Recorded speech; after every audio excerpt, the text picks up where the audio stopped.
Bismillahirrahmanirrahim. Assalamualaikum warahmatullahi wabarakatuh. Saya Wiwi Suryanti, saya dari SMP Darul Salam Kabupaten Bogor. Saya adalah salah satu CGP Angkatan ke-8. Pada kesempatan kali ini saya akan menyampaikan tugas aksi nyata modul 1.4, unggah aksi nyata, diseminasi dan penerapan pengalaman budaya positif. Berikut ini hasil diseminasi dan penerapan pengalaman budaya positif yang saya lakukan di SMP Darul Salam Kabupaten Bogor.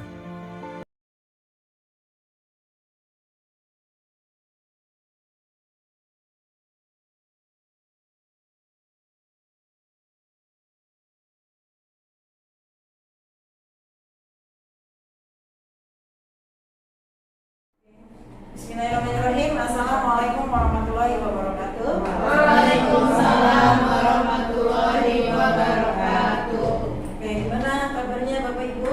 Alhamdulillah, luar biasa. Allahu Akbar. Hari ini, alhamdulillah, saya bersyukur sekali teman-teman semuanya bisa bergabung di sini. Kita belajar bareng tentang budaya positif, ya. Nanti di sini kita sifatnya diskusi aja, jadi tidak saling mengajari, gitu ya. Jadi nanti di sini saya mau menyampaikan konsep inti dari budaya positif di sekolah. Jadi ada beberapa hal yang nanti akan saya sampaikan. Yang pertama tentang perubahan paradigma belajar, kemudian ada disiplin positif, ada nilai-nilai kebajikan, kebutuhan dasar manusia, kemudian motivasi perilaku manusia, posisi kontrol guru, keyakinan kelas, dan segitiga restitusi. Nah, dari sekian konsep inti budaya positif yang tertulis di sini, mungkin di antaranya kita sudah pernah melakukan, cuma kita mungkin belum mengetahui bahwa itu tuh namanya ini, gitu ya. Nanti ada contohnya. Oke. Yang pertama kita akan membahas tentang pembelajaran dengan paradigma baru. Pembelajaran dengan paradigma baru itu merupakan pembelajaran yang dirancang berdasarkan prinsip pembelajaran berdiferensiasi, ya. Nah, pembelajaran berdiferensiasi ini adalah pembelajaran di mana peserta didik belajar sesuai dengan kebutuhannya, ya. Ini berdasarkan tahap perkembangan sesuai teori psikologi modern untuk mewujudkan profil pelajar Pancasila. Bapak Ibu masih ingat profil pelajar Pancasila apa saja? Beriman, bertakwa kepada Tuhan Yang Maha Esa dan akhlak mulia. Kemudian yang kedua, berkebinekaan global. Yang ketiga, bergotong royong. Kemudian yang keempat, kreatif. Yang kelima, bernalar kritis. Dan yang terakhir, mandiri. Ingat ya, apa pelibatan kodenya? Oke. Nah, kita lanjutkan dengan miskonsepsi tentang teori kontrol. Ya, miskonsepsi tentang teori kontrol ini adalah kesalahpahaman konsep tentang teori kontrol. Ya, yang pertama ilusi guru mengontrol murid. Jadi mungkin selama ini kita merasa bahwa guru itu bisa mengendalikan murid.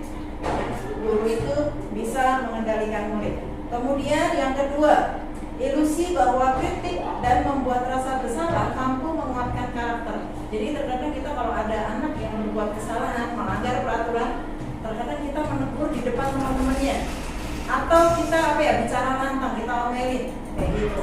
Itu sebenarnya membuat anak itu menjadi trauma, menjadi marah, menjadi malu, kayak gitu. Nah, itu termasuk dari miskonsepsi dari teori kontrol. Kemudian yang ketiga, ilusi bahwa semua penguatan positif, efektif, dan bermanfaat. Nah, ini contohnya apa misalnya? Reward, ya. Kadang kan kita misalnya anak-anak itu bisa menjawab soal, mengerjakan tugas dengan tepat waktu misalnya. Terus kita kasih permen atau beng-beng atau apa gitu ya, hadiah berupa hadiah. Nah, nanti kalau misalnya kita biasa seperti itu, anak-anak itu melakukan hal-hal baik itu bukan karena kesadaran mereka, tapi karena pengen dapat hadiah imbalan. Oke, kemudian yang keempat, ilusi bahwa orang dewasa berhak memaksa. Nah, orang dewasa di sini yang dimaksud adalah guru memaksakan kepada murid. Kamu harus begini ya, kalau enggak nanti kamu dihukum. Kemudian mengubah paradigma stimulus respon ke pendekatan teori kontrol. Jadi ini ada stimulus respon tentang dunia yang mungkin selama ini kita masih berpikir seperti ini ya, stimulus respon terhadap dunia. Yang pertama, realitas, kebutuhan kita sama, padahal sebenarnya setiap siswa itu kebutuhannya berbeda-beda. Nah, itu teori kontrolnya, realitas dan kebutuhan kita itu berbeda. Kemudian yang kedua, semua orang melihat hal yang sama, padahal persepsi orang itu terkadang berbeda-beda. Kemudian kita mencoba mengubah orang agar berpandangan sama dengan kita. Kadang tanpa kita sadari kita pengen orang lain itu berpikiran sama dengan kita, kemauan kita dituruti, gitu ya. Padahal sebenarnya enggak, karena kita berusaha memahami pandangan orang lain tentang dunia. Selanjutnya, perilaku buruk dilihat sebagai suatu kesalahan. Terkadang anak-anak itu melakukan kesalahan, kita anggap dia nggak benar, gitu ya. Kita tidak menanyakan mereka itu melanggar peraturan, berbuat salah itu tujuannya untuk apa. Kemudian orang lain bisa mengontrol saya. Yang bisa mengontrol kita siapa, Bapak Ibu? Diri kita sendiri. Nah, misalnya contohnya ini nih. Apa ini? Apa ini? Kepalan tangan. Nah, di dalam kepalan tangan ini anggap saja adalah ada sesuatu yang kita miliki, yang pengen banget kita jaga, sesuatu yang paling berharga di dalamnya sini. Kira-kira kalau misalnya kita diminta buka, kita mau nggak? Kenapa? Itu milik kita. Iya. Punya kita, Iya, kita bagi. ya, walaupun dikit-dikit, walaupun dikasih imbalan, misalnya mobil atau apa gitu. Ya. Nah, itu secara logika seperti itu ya. Ketika kita mempunyai sesuatu yang berharga, kita genggam di sini, terus ada yang berusaha untuk membuka, ya, kita nggak mau dong ya. Nah, makanya itu teori kontrol itu seperti itu. Kita nggak bisa kontrol orang lain, begitu juga kita tidak bisa mengontrol orang lain. Yang bisa mengontrol kita siapa? Diri sendiri. Bisa digedekan. Ini ya. Sama. Nanti ya. Kalau ini nggak bisa. Oke, kemudian saya bisa mengontrol orang lain. Nggak bisa ya. Tadi kan kita kalau sudah menggenggam, mau disuruh apa aja, mau dikasih apa aja, ya nggak mau. Karena begitu kita buka, yang punya kita lepas. Kemudian pemaksaan ada pada saat bujukan gagal. Nah, misalnya kita menghadapi anak-anak yang bermasalah. Kita nggak berhasil nih, sudah berkali-kali. Akhirnya kita menggunakan cara paksa. Ya sudah, kalau kamu nggak mau nurut, kamu dapat sanksi. Gitu ya. Itu sesuatu yang mungkin harus kita tinggalkan. Kemudian modal berpikir menang kalah. Jadi terkadang kita begini, ketika kita menghadapi anak yang bermasalah, kita memaksakan, dia melakukan, kita merasa menang, dia yang kalah, gitu ya. Padahal seharusnya kita harus menang dan dia juga harus menang, gitu ya. Jadi bagaimana solusi itu bisa membuat mereka merasa aku juga menang, dan kita pun merasa kita juga menang. Iya, betul. Oke, kita lanjutkan ya. Nah, kita berpindah ke disiplin positif. Disiplin di sini berasal dari kata disiplina yang artinya belajar. Disiplin mengacu pada disiplin diri yang memiliki tanggung jawab terhadap apa yang dilakukan berdasarkan nilai-nilai yang diyakini. Kemudian, disiplin positif adalah salah satu cara penerapan disiplin yang bertujuan untuk menumbuhkan kesadaran serta memberdayakan peserta didik tanpa imbalan, penghargaan, ancaman, atau hukuman. Nah, sebagai seorang guru, kita sebagai pendidik, tujuan kita adalah menuntun murid yang memiliki disiplin diri sehingga mereka berperilaku mengacu kepada nilai-nilai kebajikan universal dan memiliki motivasi intrinsik dalam perubahan ke arah yang lebih baik. Jadi, ketika anak itu berubah menjadi lebih baik itu bukan karena pengaruh dari luar, tapi karena kesadaran dalam diri mereka. Nah, ini adalah nilai-nilai kebajikan. Nilai-nilai kebajikan itu adalah nilai yang disepakati bersama. Ini terlepas dari suku, bangsa, agama, bahasa, maupun latar belakang. Nah, nilai-nilai kebajikan ini dibedakan menjadi 3. Yang pertama, nilai-nilai berdasarkan profil pelajar Pancasila. Tadi yang sudah kita sebutkan ya, ada beriman dan bertakwa kepada Tuhan Yang Maha Esa dan akhlak mulia, kemudian berkebinekaan global. gotong royong, mandiri, kreatif, dan bernama kritis. Selanjutnya ada pembagian yang kedua berdasarkan IDO, Primary Years Program. Ini isinya adalah toleransi, rasa hormat, integritas, mandiri, menghargai, antusias, kemudian empati, keingintahuan, kreativitas, kerjasama, percaya diri, dan komitmen. Nah, selanjutnya yang ketiga, keterampilan hidup atau life skill.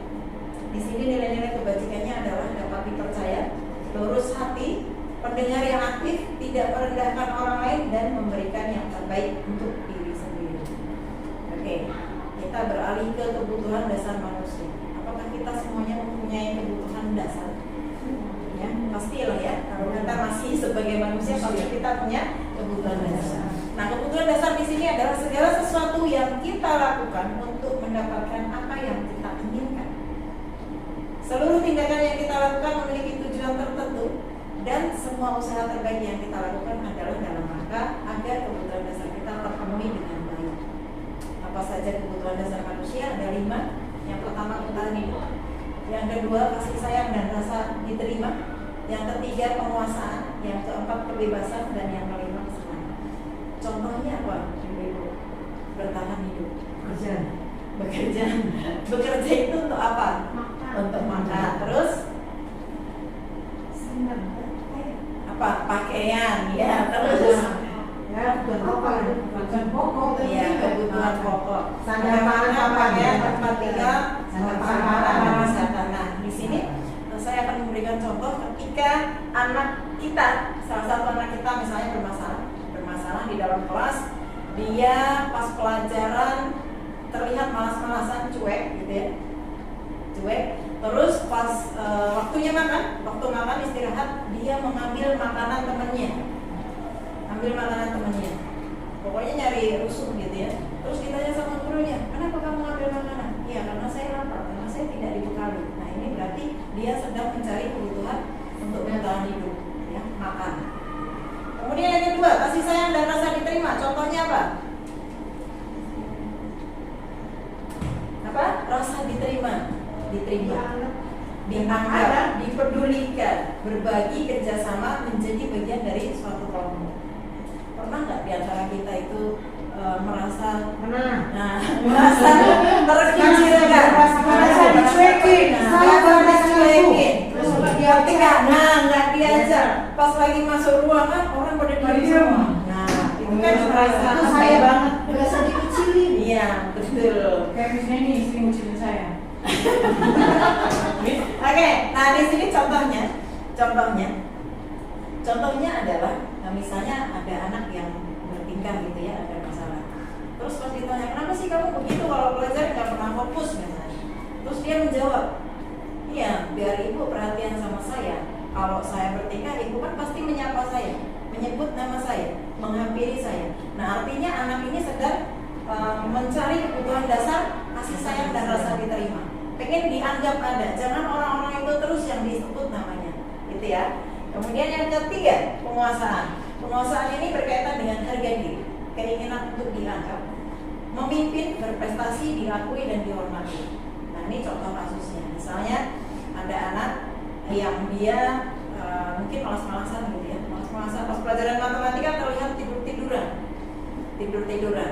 Pas ditanya, kenapa kamu kalau pelajaran matematika kok tidur-tiduran terus? Karena aku bisa tapi nggak pernah disuruh maju. Aku bisa loh ngerjain gitu. Ya, terus pas disuruh maju, iya benar, bisa dia. Berarti dia sedang membutuhkan kebutuhan dasar manusia dalam hal penguasaan. Dia pengen diakui bahwa dia bisa, gitu ya. Kemudian yang keempat, kebebasan. Kebebasan di sini ada mandiri, memiliki pilihan, mencoba hal baru, mampu mengendalikan arah hidup seseorang. Nah, ini contohnya, misalnya mungkin di antara kita sering ya menemui anak-anak yang dia itu malas-malasan ketika pelajaran kita. Pernah nggak kita tanya, kenapa kamu kok malas-malasan? Iya, habis belajarnya begitu-begitu aja. Aku pengennya belajarnya dengan model yang lain, gitu ya. Berarti dia sering lagi mencari kebutuhan dasar manusia dalam hal kebebasan. Aku pengen yang lain, pengen ada pilihan lain yang sesuai dengan yang aku mau, gitu. Kemudian yang terakhir, kesenangan. Kesenangan ini berkaitan dengan bermain, antusiasme dan tertawa. Contohnya, misalnya kayak Bilal ya, kita punya murid Bilal. Ketika dia berbuat sesuatu dan kita melarang, Bilal jangan, dia lari. Ya, dikejar kan? Dikejar. Pas ditanya, kita nggak pernah nanya Bilal, kenapa kamu lari gitu kan? Nanti kita coba jawab. Kita coba nanti. Nah, ditanya, Bilal kenapa kamu lari? Terus Bilal menjawab, nah saya berhasil kan membuat ibu mengejar saya. Seru bu, gitu. Nah, artinya dia sedang memenuhi kebutuhan dasarnya dalam hal senang. Itu ya, ibu. Banyak kejadian di antara kita ya. Oke, kemudian kita beralih ke motivasi perilaku manusia. Nah, ini mungkin banyak terjadi di dalam diri kita. Ini ada motivasi yang sifatnya intrinsik dan ada yang sifatnya intrinsik. Yang pertama, motivasi yang kita lakukan itu untuk menghindari ketidaknyamanan atau hukuman. Nah, ini yang terjadi di kita biasanya soal kehadiran di dalam kelas, kehadiran di sekolah, gitu ya. Kok kita mau sih datang pagi-pagi absen, gitu ya. Nah, kalau ditanya, saya pun kalau ditanya mungkin menjawab ini, biar nggak dipotong gajinya, gitu kan? Biar nggak dipotong gajinya. Nah, ini adalah motivasi ekstrinsik. Kemudian yang kedua, untuk mendapatkan imbalan atau penghargaan dari orang lain. Nah, karena yayasan sudah mengumumkan bahwa kalau kita itu ikut lomba, kita bakalan dapat, kita dapat hadiah. Akhirnya kita ikut lomba. Biar apa? Biar dapat hadiah. 6 juta. Gitu, 6 juta. Bukan untuk niat pengembangan diri gitu ya. Oke, 6 juta kalau misalnya menang gitu. Nah, kemudian yang ketiga, motivasi intrinsik ini untuk menjadi orang yang mereka inginkan dan menghargai diri sendiri dengan nilai-nilai yang mereka percaya. Nah, inilah sebenarnya yang dicari itu ini, agar kita itu melakukan apa-apa karena kesadaran diri kita. Oh, ini kewajibannya. Oh iya, aku harus disiplin misalnya. Cuman ya memang agak sulit ini. Oke, kemudian kita beralih ke 5 posisi kontrol guru. Jadi kita itu sebagai guru itu memiliki posisi kontrol. Nah, nanti kita lihat ya, kita lebih banyak menggunakan posisi kontrol yang mana di antara 5 ini. Yang pertama, posisi kontrol guru sebagai penghukum. Yang kedua, sebagai pembuat merasa bersalah. Yang ketiga, sebagai teman. Yang keempat, sebagai pemantau. Dan yang kelima, sebagai manajer. Kita lihat satu persatu. Pertama, contoh penerapan 5 posisi kontrol guru. Ya, ada kasus siswa sering terlambat datang ke sekolah. Ini dikasih hukuman berdiri di lapangan selama 1 jam pelajaran. Nah, ini adalah contoh penghukum. Kamu telat, ya udah kamu diri aja di situ, hormat bendera misalnya 1 jam, dijemur, dia nggak boleh ikut masuk pelajaran. Kamu nggak ngerjain tugas, keluar. Nah, itu berarti kita sedang berada dalam posisi kontrol guru sebagai penghukum. Kemudian yang kedua, berapa kali ibu harus memberitahu kamu selalu saja mengecewakan ibu. Jadi ini apa ya? Harus, tapi membuat orang itu apa ya? Nyelkit gitu ya. Membuat merasa bersalah. Jadi siswanya, oh iya ya, aku kok sering mengecewakan guru. Ini membuat merasa bersalah. Mungkin kita juga sering melakukan ini. Kemudian yang ketiga, ayo dong ikuti aturan sekolah. Tolong bantu ibu ya sekali ini. Ya sudah, tidak apa-apa, lain kali jangan sampai berbuat seperti ini lagi ya. Nah, ini kita sedang menggunakan posisi kontrol sebagai teman. Ya, kita ngobrol seperti teman, dan namanya teman itu ya pasti membuat orang lain itu nyaman, gitu ya. Kemudian yang keempat, kamu sudah melanggar peraturan sekolah, kamu tahu konsekuensinya. Setelah ini kamu tidak boleh terlambat lagi ya. Nah, ini posisi kontrol sebagai pemantau, pengawas, gitu ya. Ini udah memperhatikan, oh ya kamu sering melanggar peraturan, kamu harus tahu konsekuensinya. Yang terakhir, apakah kamu tahu kesalahanmu? Kira-kira bagaimana kamu memperbaiki kesalahanmu? Nah, ini adalah posisi kontrol sebagai manajer. Nah, dari 5 posisi kontrol ini, yang sering kita lakukan posisi kontrol mana? Penghukum, terus pembuat merasa bersalah, ya. Mungkin di antara 5 ini kita pernah melakukan semuanya, tapi mungkin yang paling sering adalah sebagai penghukum dan pembuat merasa bersalah. Standarnya, bukan standarnya, idealnya kita menggunakan posisi kontrol yang mana?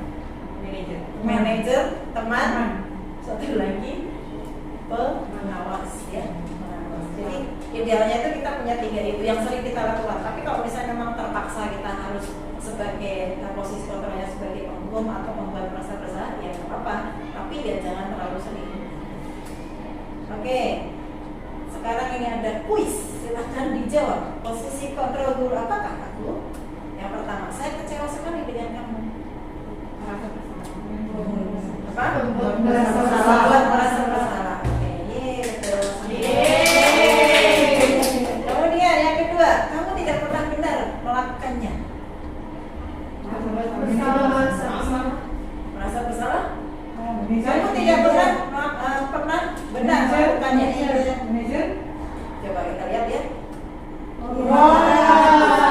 Kamu tidak pernah benar. Berarti kan dia sudah sering memantau ya. Tidak pernah benar nih. Oke, selanjutnya. Apa rencanamu untuk menyelesaikan masalah ini? Manajer atau teman? Manajer. Ya, kita lihat manajer. Oke, ayolah lakukan demi ibu.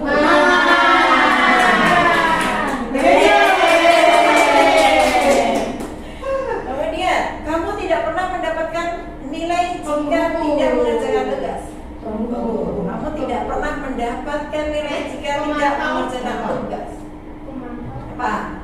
Tidak pernah merasa bersalah. Penghukum. Oke, apakah masih ada? Oh sudah. Nah kita beralih ke keyakinan kelas. Nah ini di kurikulum Merdeka itu di kelas itu harus ada keyakinan kelas, Bapak Ibu ya. Jadi keyakinan kelas itu adalah sesuatu yang kita buat di dalam kelas itu kita buat kesepakatan bersama. Itu nanti pertama itu kita tulis kelas impiannya seperti apa. Jadi anak-anak kita tanya, kita pengen kelas yang seperti apa? Kelas impian namanya. Mereka tuliskan, semuanya menuliskan pengen kelas yang seperti apa. Nah dari kelas impian yang mereka inginkan itu kita lanjutkan ke keyakinan kelas yang isinya adalah kesepakatan yang harus dilakukan oleh seluruh warga kelas. Nah keyakinan kelas ini bisa saja lingkupnya di kelas atau di sekolah. Kalau sekolah berarti melibatkan semuanya, ya. Oke, mengapa keyakinan kelas? Mengapa bukan peraturan kelas? Kenapa? Kenapa sih kalau keyakinan kelas? Kenapa bukan peraturan kelas? Peraturan jadi bikin oleh guru. Oleh kelasnya. Betul. Keyakinan kesepakatan. Iya, betul. Karena keyakinan kelas itu disepakati dan ada cita-cita di situ, ya, ada cita-cita di situ dan ada nilai yang harus diperjuangkan. Nilai-nilai kebajikan yang harus diperjuangkan. Tetapi kalau peraturan kelas itu sesuatu yang sudah dibuat, disuruh mentaati. Bisa jadi peraturan itu yang kita sampaikan ke anak-anak itu anak-anak kamu sebenarnya nggak sependapat, gitu ya. Oke. Pembentukan keyakinan kelas. Nah, keyakinan kelas itu harus bersifat abstrak. Kemudian yang kedua berupa pernyataan universal. Tadi ya nilai-nilai universal. Kemudian yang ketiga dibuat dalam pernyataan positif. Jadi kenyataannya bersifat positif. Nah, ini guru bahasa Indonesia pasti tahu. Yang keempat, sedikit saja agar mudah diingat. Jadi keyakinan kelas itu nggak usah sampai 20 poin gitu ya. 5 atau 7 aja biar gampang diingat. Kemudian sesuai dengan kondisi kelas dan sekolah sehingga mudah diterapkan. Bisa saja setiap kelas itu berbeda-beda keyakinan kelasnya. Maka sesuai kesepakatan dan kebutuhan kelas. Dan yang keenam, semua warga sekolah atau warga kelas dilibatkan saat membuat keyakinan kelas. Nah ini contoh keyakinan kelas yang kemarin saya buat di kelas 7B. Oke, ini contohnya ya.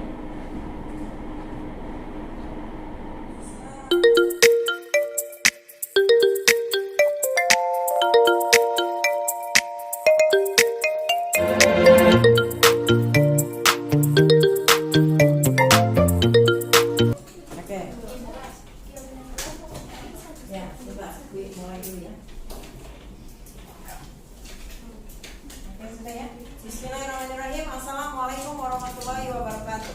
Waalaikumsalam warahmatullahi wabarakatuh. Oke, kali ini kita akan membuat keyakinan kelas ya. Yang kemarin kita sudah jelaskan apa itu keyakinan kelas, terus fungsinya untuk apa gitu ya. Nah hari ini kita akan membentuk keyakinan kelas di kelas 7B. Ya, sebelum kita membentuk keyakinan kelas, kita akan menuliskan cita-cita atau impian dari kelas kalian. Kelas impian yang kalian dambakan itu seperti apa? Silakan ditulis di sticky note yang sudah Bui bagikan ke kalian. Ya, yang sudah menulis silahkan ditempel ke depan. Langsung ditulis aja impiannya apa. Peraturan. Makanya sekarang kita isi dulu impian kelas kita itu pengen kelas yang seperti apa. Ya, nggak usah pakai nama, langsung ditulis aja. Kalian pengen kelas yang seperti apa? Kelas impian kalian seperti apa? Yang sudah silahkan ditempel. Ya, nggak usah pakai nama.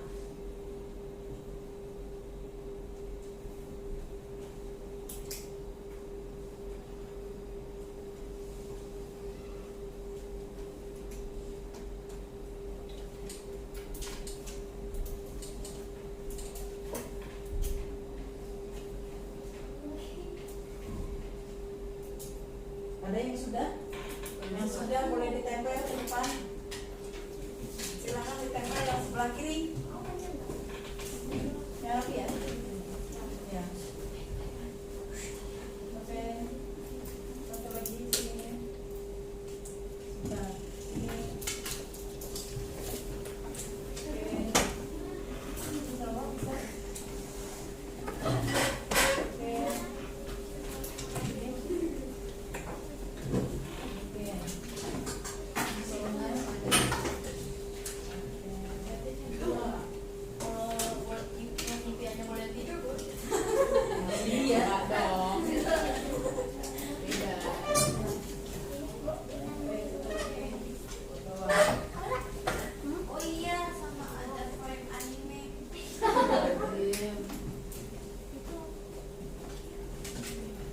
Ya, selanjutnya.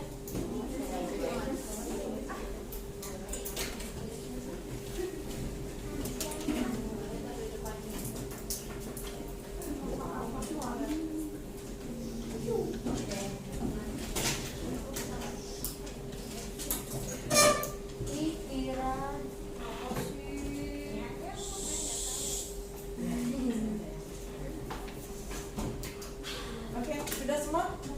Oh, belum. Ya, siapa yang belum?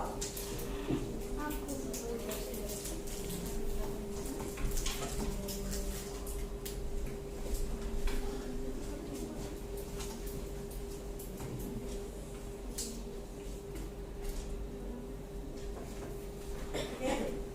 Satu lagi. Oh, masih ada dua lagi.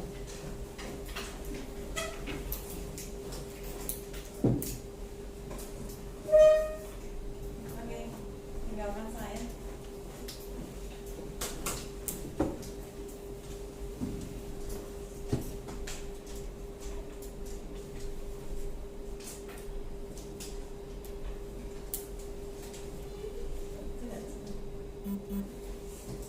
Oke, sudah semua ya?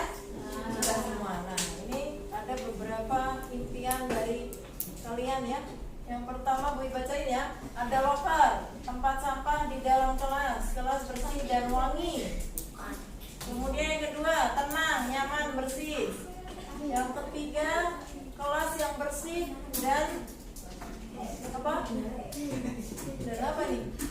Pastinya nyaman saat belajar, tidak berisik, menjadi kelas yang membawa nama baik, oke. Menjadi kelas yang paling berprestasi dan baik, oke. Damai, seru, dan lucu, kelas bisa dingin. Bersih, nyaman, dan tidak berisik. Kemudian kelas yang tidak ribut saat pelajaran sedang berlangsung atau saat ada guru. Kemudian kelas yang gampang diatur, kelas yang bisa dibilangi, kelas yang tenang. Kalau bisa yuk. Kelas yang bersih, kelas yang nyaman, kelas yang wangi. Kelas yang colorful, penuh energi positif. Ada locker, santai, seru, banyak kenangan, dan AC-nya lebih dingin. Kelasnya tenang, gak berisik terus, gak keluar kelas kalau bukan jam istirahat. nggak ngebully teman atau ngatain yang jelek. Oke, gue setuju. Ada locker, kelasnya damai, tidak ada keributan. Kelas yang asik, seru, random. Kelas yang bersih, rapi, dan tidak kotor. Bercanda jangan keterlaluan. Kemudian aku ingin kelas yang kompak, damai, keren, kondusif, dan seru. Kelas impian, hening, tidak berisik, tidak usil, dingin, damai, lucu. Kelas asik, tidak berkata kasar, bercanda jangan kelewatan. Ketika belajar tertib, PH-nya digampangin.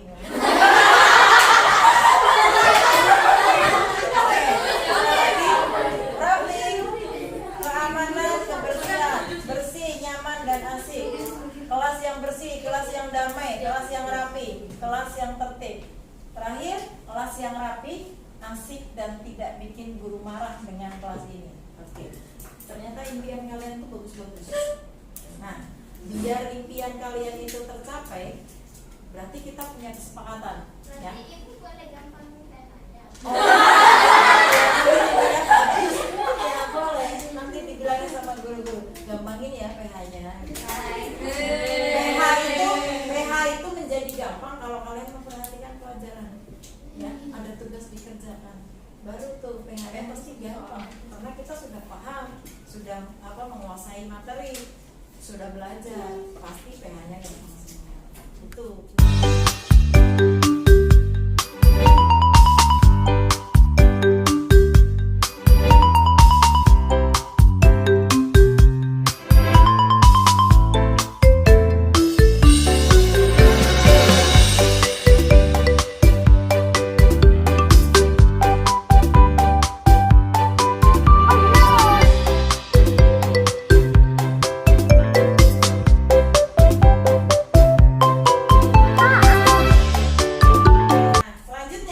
Selanjutnya kita sudah punya impian. Kelas impian itu seperti apa? Nah, bagaimana cara mewujudkannya? Kita harus punya kesepakatan biar kelas impian kita itu terwujud. Apa saja yang kalian kesepakatan? Apa saja yang akan kalian lakukan? Ya, silakan ditulis satu saja. Oh ya, udah ditulis sebanyak-banyaknya ya. Ibu apa aja bu? Keyakinan. Keyakinan kelas itu sesuatu yang kita sepakati agar kelas impian yang sudah kalian tulis itu terwujud. Kan pengen kelas yang gak ribut, berarti kalian harus apa? Tidak ribut. Nah iya, pas pelajaran gak ribut, memperhatikan guru. Nah, tulis. Terus misalnya aku pengen kelas yang kompak, gak ada konflik, gak ada kata-kataan. Ya, berarti harus apa? Harus menghargai sesama teman, misalnya kayak gitu. Jadi dari impian-impian kalian tadi, kalian turunkan ke apa sih kesepakatannya biar itu kelas impiannya terwujud. Nah, yang sudah silahkan ditempel. Ini harus sesuai itu. Kenapa? Ini harus sesuai sama. Tadi kan Bui sudah bacain ya? Banyak kan? Tadi impian kalian tuh banyak. Kalian bisa ambil dari impian orang lain yang kalian setuju. Misalnya nggak ada pembulian di sini. Nah, berarti apa yang harus kita sepakati? Kita harus menghargai sesama teman. Itu. Apalagi kalau sudah rasis, nggak boleh ya. Itu kalian nanti bisa dituntut. Sudah Bu? Yang sudah dikatakan.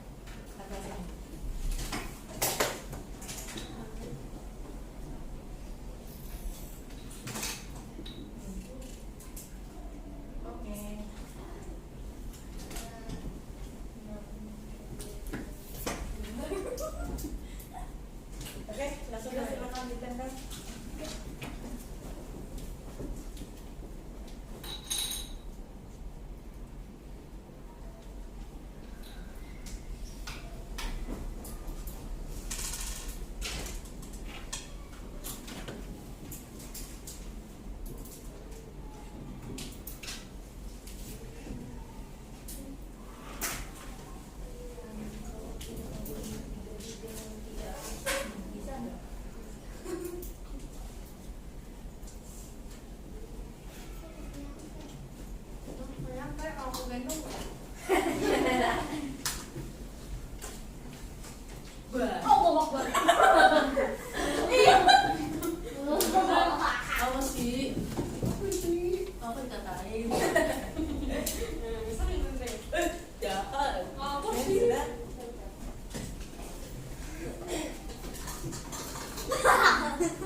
Aku pengen menunya.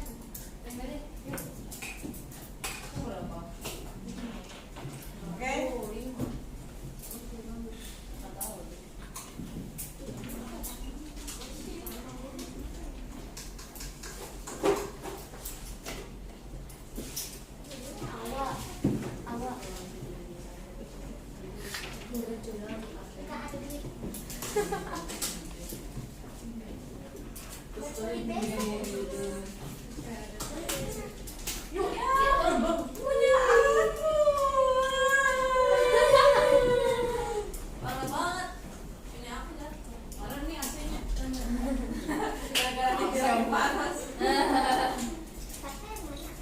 AC-nya ada dendam. Uang kasnya buat beli AC banyak. Oh, kayak uang kasnya 1 M aja. Amin. Ayo, naik uang. Tabung 1 M naik. Ya, kita punya duit. Mau main duit. Iya, punya duit kan bisa 1 M juga. Alah, hasil enggak? Apa?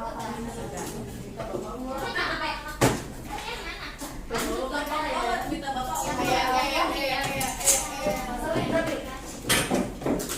Dipa. Aku yang impiannya yang ada panggilnya PH. Aku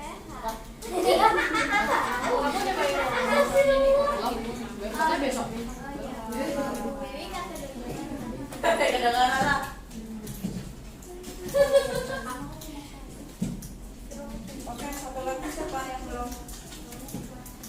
Oh ya. Kayak panjang banget ya, Kak. Kamu dengar pada siapa, Kak? Ya, impiannya awalnya. susah kan? Oke, sudah ya? Sudah. Oke, kita lihat apa sih keyakinan kelas yang sudah kalian sepakati. Ini yang pertama, keyakinan kelasnya tidak ada sampah di kelas. Berarti membuang sampah pada tempatnya ya.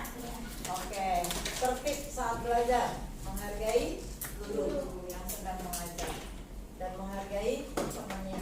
Kemudian tidak bermain kasar, tidak bercanda keterlaluan. Oke, menabung bersama biar bisa beli AC baru. Nah, ini tidak mencuri orang, menjaga kebersihan. Oke, tidak berisik saat jam pelajaran. Saat ada guru yang mengajar, harus menghargai agar menjaga nama baik kelas. Oke, sepakat ya itu ya? Oke, kemudian tidak keluar kelas saat tidak ada guru. Yang kedua, telinganya dipakai kalau sudah diteriakin. Nggak ada kekerasan, tidak ngeyel saat dinasihati, tidak salah. Jika salah tidak usah mengelak. Oke. Tidak keluar kelas, tidak ngata-ngatain teman, dengerin kata guru, baik sama teman, tidak berisik kalau nggak ada guru, nasihati teman yang ngebully. Oke. Tidak membuli teman, tidak teriak-teriak tanpa alasan, tidak berkata kasar, belajar dengan tenang, mendengarkan yang guru sampaikan, membuang sampah pada tempatnya. Oke. Tidak boleh mengejek teman. Oke. Tidak membuli teman, tidak bicara kasar, tidak membuang sampah sembarangan di kelas, mengikuti aturan kelas, tidak mengobrol, bercanda atau memainkan barang saat pelajaran agar tidak berisik. AC-nya harus apa ini? Naikin apa, Pak? Oh ya, ini bisa dibaca, soalnya menyebut nama.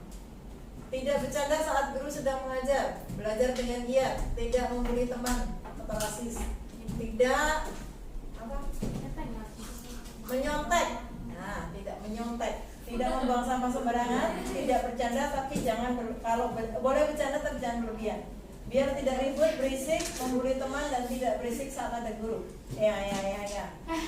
Menghormati guru yang sedang membagikan ilmu, tidak buang sampah di dalam kelas. Memperhatikan guru saat belajar. Jangan berisik saat ada guru di kelas, jangan membuli teman, jangan adu mulut, jangan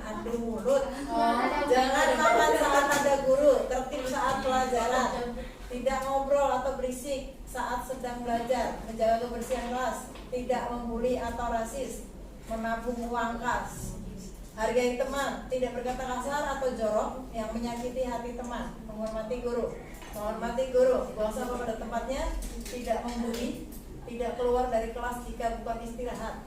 Tidak boleh berisik atau ribut di kelas. Kalau ada guru jangan berisik dan bercanda di dalam kelas. Jangan bully teman. Jangan jelek-jelekin teman. Tidak boleh ngobrol di kelas saat pelajaran. Tidak berisik saat pelajaran. Tidak menyimpan sampah di laci meja. Tidak keluar kelas saat tidak ada keperluan. Menutup kembali pintu kelas setelah dibuka. Menghargai sesama teman. Mendengar guru saat menjelaskan. Mencintai teman secara teman. Bersihkan kelas. Oke. Sudah banyak sekali keyakinan kelasnya. Dan di antara keyakinan kelas yang sudah kalian tulis, intinya banyak yang sama. Tidak boleh ada pembulian, tidak boleh bercanda berlebihan, enggak boleh berkata kasar, ya. Lihat, itu yang paling banyak ditulis itu. Kemudian menjaga kebersihan, enggak keluar kelas. Artinya selama ini berarti yang kalian tulis ini sudah terjadi. Ya? Ada yang membuli teman? Ada yang ngata-ngatain teman? Ada. Gue tanya, kalau kalian menjadi yang dibully mau? Mau nggak? Kalau nggak mau jangan membuli. Ya, siapapun itu. Kalau kalian tidak mau dikatain, tidak mau dibully, nggak usah membuli orang lain. Karena jadi korban bulian itu tidak enak. Mau kalian satu kelas ngucilin kalian? Mau nggak? Nggak bisa apa dikata-katain gitu. Apalagi main fisik, katain jelek lah, dikatain apalah gitu, nggak boleh ya. Memang kalian sudah paling cantik di dunia. Paling cantik Buli di sini. Nggak ada yang rasis ya, ngatain. Misalnya ngatain kamu kurus, misalnya kamu hitam, kamu sipit, kamu keriting, itu nggak boleh. Boleh ya, itu semuanya dari Allah. Kalau kalian ngatain begitu, artinya kalian menghina ciptaan Allah ya. Ada yang pernah begitu? Atau pernah dikatain begitu? Ada yang pernah dikatain begitu? Pernah dikatain sipit ya. Nah memang dari sononya mau apa coba? Hah? Jangan sampai kalian kepikiran pas habis dikatain itu di depan cermin, terus kalian lihat kenapa ya, emang sipit ya. Padahal bukan berarti orang yang sipit itu selalu jelek juga. Jadi apa yang menempel di tubuh kalian itu sudah porsi kalian. Kalau kalian misalnya dilahirkan sebagai orang yang hidungnya pesek misalnya, terus kalian bermimpi gimana ya kalau misalnya di tubuh itu mancung, ya lucu jadinya. Orang porsinya dari Allah dikasihnya begitu kok ya. Jadi jangan pernah menghina teman, apalagi menghina fisik ya. Itu bukan hak kalian, dosa kalian. Menghina ciptaan Allah nggak boleh. Nggak boleh membuli teman. Mulai dari hari ini, saat ini gue ngomong, nggak boleh ada yang membuli. Kalau ada yang merasa dibully, silakan lapor ke gue ya. Nggak apa-apa dibilang cepu, biarin aja. Kenapa? Daripada keburukan berkembang biak di sini, ya kan? Sepakat ya? Oke, sepakat. Tidak ada pembulian. Oke, gue tulis lagi di sini biar kalian ingat. Tidak ada pembulian.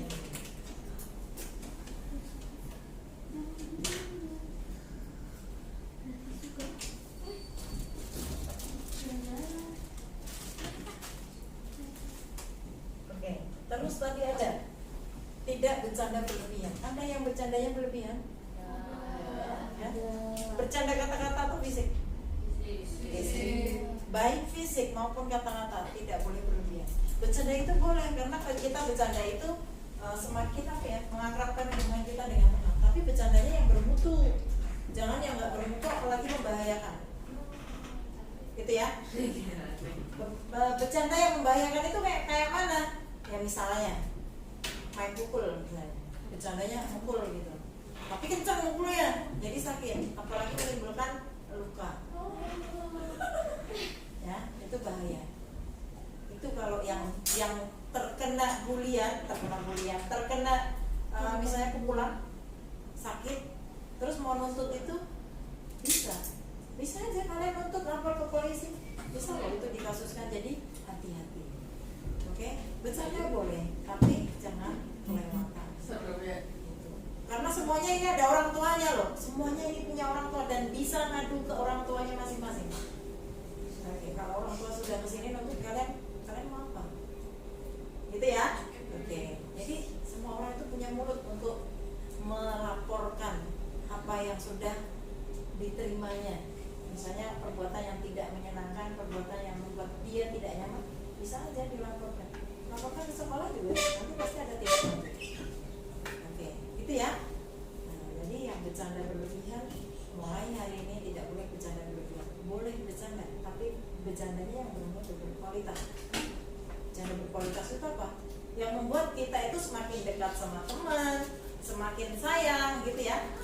Terus kita gimana ya kalau misalnya ada teman yang dia bercandanya itu asik gitu kan, kita senang ya, dia orangnya seru gitu. Tapi kalau bercandanya kelewatan, orang lama-lama kesel, pelin banget ini orang gitu kan. Pernah nggak kalian dapat teman seperti itu? Pernah? Masa nggak ada? Oh nggak ingat, dia nggak inget yang begitu, yang buruk-buruk dia lupakan. Bagus ya Tansa ya. Nah, terkadang apa ya, kita awalnya sudah pengen dekat gitu, tapi ternyata orangnya begini ya, kasar misalnya, kasar, main fisik kayak gitu. Akhirnya kita jadi apa ya, kita jadi berubah pikiran. Dia kayaknya bukan teman yang asik nih, ya, bukan teman yang asik, ya, keseleo lidah, ya, bukan teman yang asik. Jadi udahlah, aku ganti teman aja. Nah, lama-lama temennya yang lain juga merasakan hal yang sama. Karena kalau kita sudah kebiasaan seperti itu, kita sulit loh untuk mengontrol diri kita. Jadi pasti kita dengan sendirinya, oh ya main fisik blok gitu ya. Mulutnya kasar kalau ngomong gitu, bercandanya kasar. Itu nanti akan terjadi ke siapa aja. Akhirnya apa? Teman-teman kita menjauhi kita kalau kitanya begitu. Males banget, udah biarin aja dia sendiri, biar ngomong sendiri, biar bercanda sendiri sama tembok gitu. Lama-lama begitu, karena orang udah nggak suka, ya kan? Nah, jadi hati-hati dalam berteman. Walaupun kita seumuran, tapi kita punya etika dalam bergaul. Jangan asal plak-plak aja ya. Nanti lama-lama kalian diplak berjamaah, ya. Tidak bercanda berlebihan.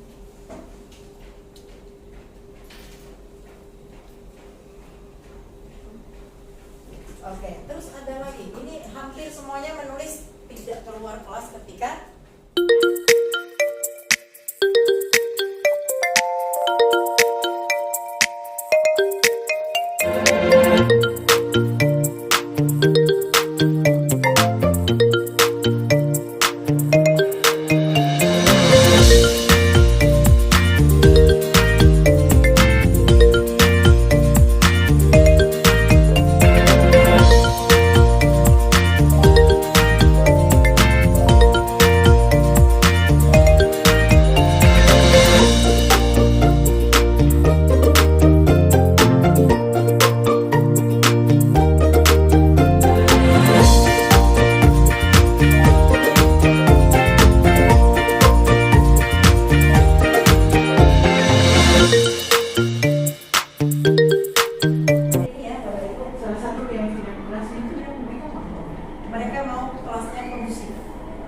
kelasnya kondusif, kemudian bersih, koni, tidak membuli teman, tidak membuli teman, tidak berkata kasar. Itu rata-rata menuliskan itu. Nanti karena memang kondisi kelasnya butuh itu, sesuai dengan butuh. Iya, tidak membuli teman. Oke, nah selanjutnya kita akan membahas tentang segitiga restitusi. Ini pembahasan terakhir ya, Ibu.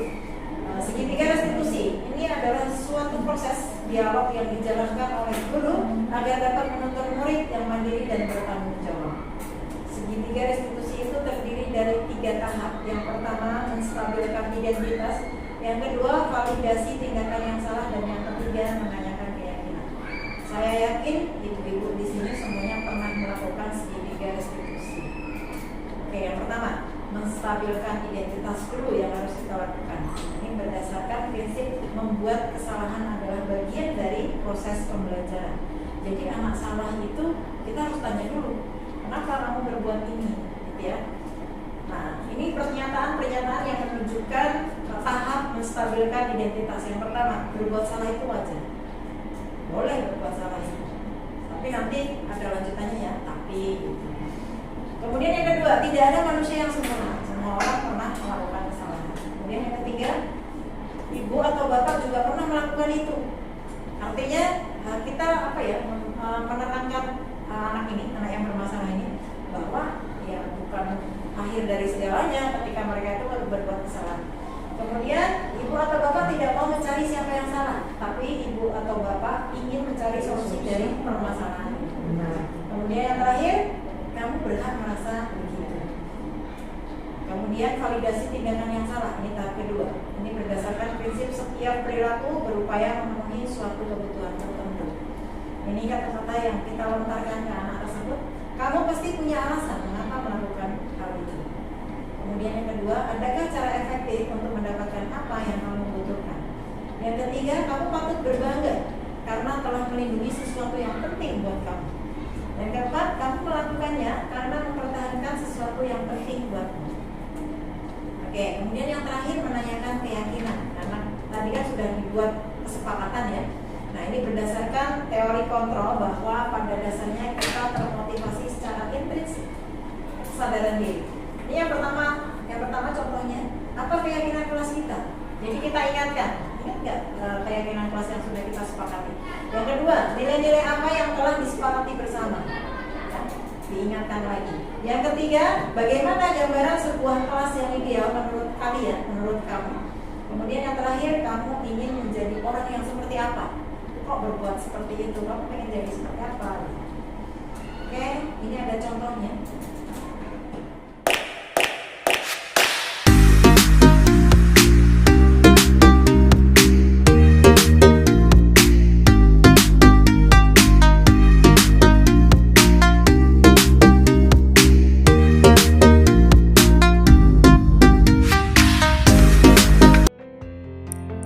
Berikut ini praktek segitiga restitusi di SMP Darul Salam. Kasus 1. Pagi itu, pembelajaran konseling di kelas akan segera dimulai. Murid-murid sudah siap di kelas kecuali Said yang belum kelihatan batang hidungnya. Begitu pelajaran akan dimulai, Said datang dengan kondisi yang berantakan. Nidal temannya bertanya, mengapa dia berantakan? Namun Said malah marah-marah dan menantang temannya itu. Hingga terlibat adu mulut, hampir saja mereka berkelahi.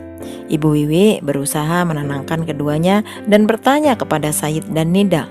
Setelah itu Said menceritakan ternyata Said tidak suka kalau dibilang berantakan dan sering terlambat. Said tergesa-gesa berangkat ke sekolah hingga hatinya kalut. Akhirnya Ibu Wiwi tawarkan ke Said untuk melakukan restitusi. Dia menyetujuinya. Ibu Wiwi dan Said menuju ke ruangan konseling. Said tahu nggak kenapa Said gue panggil ke sini? Nggak tahu. Oke, menurut info dari beberapa guru piket, kamu sering banget telat. Nah, terus tadi pagi katanya kamu ribut sama Nidal. Menurut Said, perbuatan yang Said lakukan tadi pagi itu benar atau tidak? Salah, Bu. Setiap orang pasti pernah melakukan kesalahan. Tidak ada di dunia ini orang yang sempurna. Said pasti punya alasan mengapa melakukan itu. Nah, sekarang coba ceritakan sama Bu Wiwi. Iya, Bu, saya sering kesiangan bangun, Bu. Kita sudah membuat keyakinan kelas kan? Sudah. Keyakinan kelas apa saja yang telah kita sepakati? Harus datang tepat waktu, Bu. Apakah Said meyakini keyakinan kelas itu? Iya, Bu. Jika Said meyakini, apakah Said bersedia memperbaikinya? Iya, Bu, saya akan memperbaikinya. Apa rencana Said untuk memperbaiki hal itu? Saya akan berusaha untuk bangun lebih pagi agar tidak terburu-buru berangkat ke sekolah yang menyebabkan saya terlambat masuk ke kelas. Baiklah Said, tetap semangat ya nak. Said boleh kembali ke kelas. Terima kasih, Bu. Bagaimana perasaan Said setelah melakukan restitusi ini? Saya lebih lega, Bu, dan saya merasa bahwa setiap perbuatan yang kita lakukan saya harus lebih kita pertanggungjawabkan. Selanjutnya kasus yang kedua, Nidal dan Said sedang berada di kelas dan terlibat dalam sebuah pertengkaran adu mulut. Nidal pun menjadi emosi dan mengadakan kontak fisik, memukul Said dengan kasar sampai memar pipi sebelah kirinya. Said pun membalas pukulan Nidal. Pada saat bersamaan, Bu Wiwi yang sedang piket melihat kejadian itu dan langsung melerai mereka. Kemudian membawa mereka ke ruang konseling. Bu Wiwi berupaya menenangkan keduanya, terutama Nidal. Sepertinya kamu sedang marah sekali ya? Ya Bu, saya kesel sama dia ngegituin saya, nggak ngaku lagi. Memang benar Sayid, Iya Bu. membuat kesalahan adalah hal yang manusiawi dan mempertahankan diri adalah hal yang penting. Namun Nidal, perlu kamu ketahui bahwa kita itu harus memikirkan cara lain yang mungkin lebih efektif. Nah, kalian ingat nggak keyakinan kelas yang sudah kita sepakati? Saya ingat Bu, kita tidak boleh mencuri. Dan kita juga dilarang untuk berkelahi. Nidal, apa yang bisa Sayid lakukan untuk memperbaiki kesalahannya? Saya berharap dia bisa ganti rugi duit yang dia curi, Bu. Kalau dia nggak kembaliin, saya nggak bisa makan seharian, Bu. Bagaimana Sayid? Apa kamu bersedia untuk melakukan itu? Iya Bu, saya akan kembalikan uang Nidal yang saya ambil. Dan kalian berdua tadi sudah sama-sama saling pukul kan? Kalian tahu itu tidak sesuai dengan keyakinan kelas kita. Baik Bu, karena saya yang nemuin duluan, saya yang akan minta maaf dulu ke saya. Saya minta maaf ya. Maafin aku juga ya. Oke Sayid, berarti Sayid besok segera mengembalikan uang Nidal ya. Ibu. Kalian berdua boleh kembali ke kelas ya. Jangan lupa Sayid besok kembalikan uangnya Nidal. Baik, Bu. Assalamualaikum warahmatullahi wabarakatuh. Saya Nidal Rafa Nasfi, kelas 8B dari SMP Darul Salam. Saya merasa senang diajak diskusi oleh Bu Wiwi untuk dapat mengendalikan diri dari amarah karena perilaku teman saya. Saya harus lebih banyak bersabar dan menghargai orang lain. Terima kasih banyak. Wassalamualaikum warahmatullahi wabarakatuh. Oke, nah yang terakhir sebagai penutup ya, dalam penerapan program disiplin positif hendaknya guru memiliki standar kepribadian profesional dan sosial yang baik, di mana guru mampu merefleksikan dirinya dalam posisi kontrol saat ini. Bagaimana perjalanan dirinya sebagai amo, yaitu manajer yang menuntun murid-muridnya menjadi insan yang mandiri, merdeka, dan bertanggung jawab. Merupakan standar nasional. Oke, Bapak Ibu, ada yang mau disampaikan? Cukup ya? Cukup. Saya ucapkan terima kasih banyak. Kita sudah melalui diskusi ini dengan sangat menyenangkan ya. Mudah-mudahan apa yang sudah kita pelajari ini bisa bermanfaat untuk kita semua dan tentunya membawa kebaikan untuk peserta didik kita ya, agar sekolah kita menjadi lebih baik lagi dan murid-murid kita menjadi murid-murid yang mandiri, merdeka, dan bertanggung jawab. Terima kasih. Wassalamualaikum warahmatullahi wabarakatuh. Waalaikumsalam warahmatullahi wabarakatuh.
Berikut ini tanggapan murid setelah melaksanakan segitiga restitusi dan refleksi calon guru penggerak serta rencana perbaikan ke depannya. Assalamualaikum warahmatullahi wabarakatuh. Saya Nidal Rafa Nasfi, kelas 8B dari SMP Darul Salam. Saya merasa senang diajak diskusi oleh Bu Wiwi untuk dapat mengendalikan diri dari amarah karena perilaku teman saya. Saya harus lebih banyak bersabar dan menghargai orang lain. Terima kasih banyak. Wassalamualaikum warahmatullahi wabarakatuh. Selanjutnya, saya akan menyampaikan refleksi dari pelaksanaan diseminasi penerapan budaya positif di sekolah. Sebagai seorang calon guru penggerak, saya telah melakukan diseminasi penerapan budaya positif di sekolah. Selama proses ini, saya merasa bahwa upaya ini memiliki dampak yang positif dalam menciptakan lingkungan belajar yang lebih harmonis dan mendukung perkembangan siswa secara holistik. Saya telah melihat beberapa perubahan positif dalam perilaku siswa dan hubungan antar siswa di sekolah. Namun, ada juga beberapa tantangan dan area perbaikan yang perlu saya perhatikan untuk implementasi ke depannya.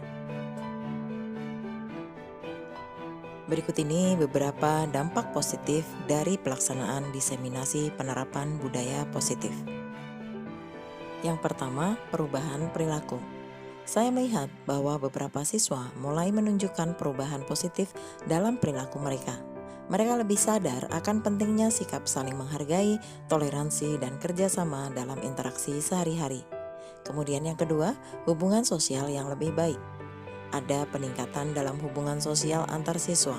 Saya melihat siswa lebih terbuka untuk bekerja sama dalam kelompok, berbagi ide, dan mendukung satu sama lain. Selanjutnya yang ketiga, peningkatan lingkungan belajar. Lingkungan belajar di sekolah tampak lebih positif dan inklusif. Siswa merasa lebih nyaman dan aman dalam berpartisipasi aktif dalam kegiatan sekolah. Selanjutnya saya akan menyampaikan tantangan dan area perbaikan. Yang pertama, konsistensi implementasi. Meskipun ada perubahan positif, masih ada beberapa siswa yang belum sepenuhnya menerapkan nilai-nilai budaya positif dalam semua aspek kehidupan mereka. Konsistensi implementasi masih menjadi tantangan. Kemudian yang kedua, pemahaman yang mendalam.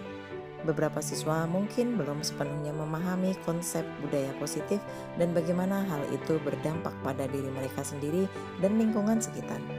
Kemudian yang ketiga, keterlibatan orang tua. Meskipun siswa terlibat dalam program ini, keterlibatan orang tua masih terbatas. Kolaborasi dengan orang tua perlu ditingkatkan untuk mendukung penerapan budaya positif di luar lingkungan sekolah. Selanjutnya, rencana perbaikan untuk implementasi ke depan. Yang pertama, pelatihan lanjutan. Saya akan menjalin kerjasama dengan sekolah untuk merencanakan pelatihan lanjutan bagi guru dan siswa untuk memastikan pemahaman yang lebih mendalam tentang konsep budaya positif dan bagaimana penerapannya dalam berbagai situasi. Selanjutnya yang kedua, pengawalan dan pemantauan. Saya akan bekerja sama dengan pihak sekolah akan merencanakan pengawalan dan pemantauan yang lebih aktif terhadap implementasi nilai-nilai budaya positif di sekolah. Ini akan membantu memastikan konsistensi dan pengenalan yang lebih baik.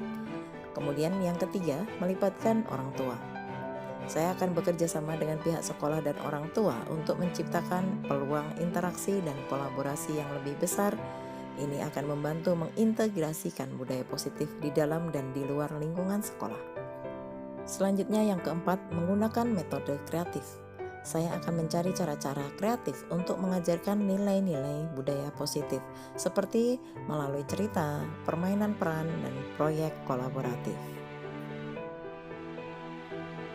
Dengan merenungkan dampak positif yang telah dicapai dan mengidentifikasi area perbaikan yang diperlukan, saya yakin bahwa rencana perbaikan ini akan membantu meningkatkan implementasi budaya positif di sekolah ke depannya. Saya berkomitmen untuk terus belajar dan beradaptasi demi menciptakan lingkungan belajar yang lebih baik bagi siswa. Nah, demikian tadi pelaksanaan diseminasi dan pengenalan pengalaman budaya positif di sekolah kami SMP Darul Salam. Mudah-mudahan pelaksanaan diseminasi ini bisa membawa perubahan positif terhadap semua warga sekolah kami. Terima kasih telah menonton video ini. Wassalamualaikum warahmatullahi wabarakatuh.